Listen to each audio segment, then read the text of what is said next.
వికారాబాద్ జిల్లా పరికిలో 27 కోట్లతో 100 పడకల ఏరియా ఆసుపత్రి భవన నిర్మాణానికి మంత్రి దామోదర రాజనరసింహ శంకుస్థాపన చేశారు. కాంగ్రెస్ ప్రభుత్వం ఏర్పడ్డాక 8 మెడికల్ కాలేజీలు, 16 నర్సింగ్ కాలేజీలు ఏర్పాటు చేశామన్నారు.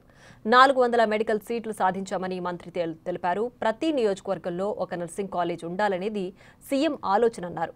వికారాబాద్ జిల్లా కేంద్రంలో ఎంఆర్ఐ సెంటర్ ఏర్పాటు చేస్తామన్నారు. హైవేలపై ట్రామా కేర్ సెంటర్ ఏర్పాటు కోసం ప్రభుత్వం కృషి చేస్తుందని తెలిపారు.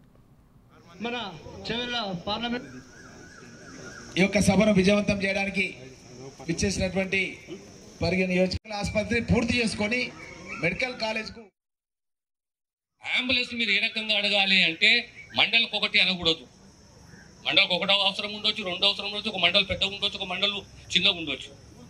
కానీ ఆ రోడ్డు పైన ఎక్కడైతే ప్రమాదాలు ఎక్కడ జరుగుతున్నాయో ఆ బ్లాక్ స్పాట్ని మనము గుర్తించాలి. నేషనల్ హైవేస్ అథారిటీ కానీ, పోలీస్ డిపార్ట్మెంట్ కానీ, ఆర్ఎన్బిఏ కానీ, కలెక్టర్ కానీ కూర్చొని ఫలానా జాగాల ప్రమాదాలు ఎక్కువ జరుగుతున్నాయి, ఆ ప్రాంతంలో మనం అంబులెన్స్ని ఏర్పాటు చేయాలి.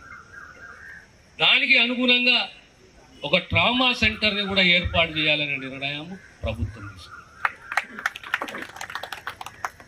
ట్రామా సెంటర్ అంటే కనీసం 5.5 కోట్ల రూపాయలు అవుతుంది. దాంట్లో సిటీ మిషన్ కూడా ఉంటుంది.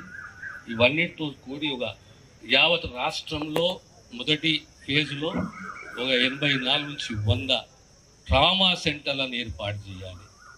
మీ అందరూ చూసారు, సుమారు 6,000 పైచిల్కు నర్సింగ్ ఆఫీసర్లను వచ్చారు.